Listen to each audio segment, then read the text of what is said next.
jak se natáčím já, takže prostě se míjíme a on postupně ty světla vypíná. To auto jede ve tmě, toho nic neoslňuje, ale zbytek je nasvícený úplně nádherně. Jo. Úžasný, ale to světlo stojí 100 000. No, to už je trošku někde jinde, no. Bych si spokojil tady s tím asi. Tady dám spod do serpentin, ale opatrně to listí, už tady včera máme poslali jedno auto do stromu. Určitě. Že to listí dlouže hodně. Znám to jako motorkář. Listí a líčí, kočičí hlavy a podobné věci. Jo. A to jehličí a listí si myslím, že je horší než bahno třeba. Nebo i než led. Tak klouže, na tom ledě se člověk pomalu může rozjet, a na tom listí se nerozjede. Furt klouže, prostě furt to hrabe. Jo? Když zapadnete do lesa, z toho nevyjedete. A nebo takový ten první deštíček, i to blátíčko, co se udělá, to je taky velice. Jo, řepní kampaně jsou taky úžasný, to taky mám rád.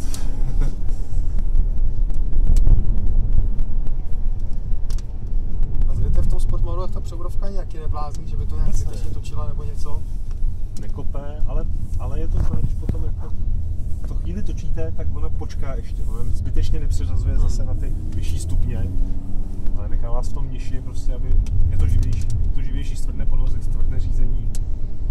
Dobrá věc, která mě trošku vadila, když právě u nás přepneme do sport modu, tak ta převodovka s tím 2 litrovým benzínem, ono zbytečně podle mě kolikrát točí. Člověk sice chce třeba sportovně, jo, ale prostě tam to ale padne plynule. Přesně tak, no. A tam člověk jede, já nevím, po městě, že dostaneme se zrovna prostě 3000 přeřadí, jo, takže zase to máme třeba 5 a jedničku prostě, dokud člověk neubere úplně, jakože dá nohu z plynu, tak nepřeřadí prostě tu tvoranu. Tady se dá nastavit individuální mod, nevím, jak je to u toho Golfa, že si můžete všechno nastavit na tvrdo a řazení na komfort. Jo.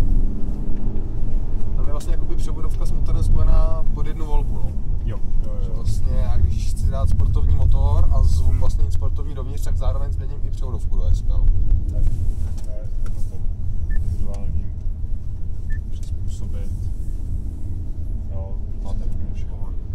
Řízení pohon. Je to vlastně nějaký stejný, že pohon tam se bude počítat motor převodovku, teda dohromady taky.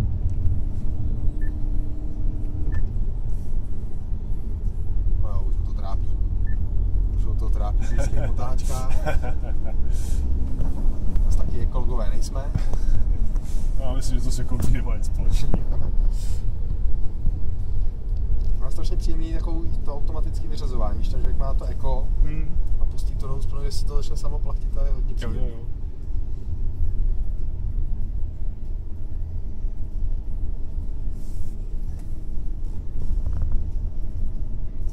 Jestli tak mě jsem koukal podle fotek i včera asi, co? Taky akci weekendovou, jako by celé. Ten stejný program máte dneska. Jiný obsazení.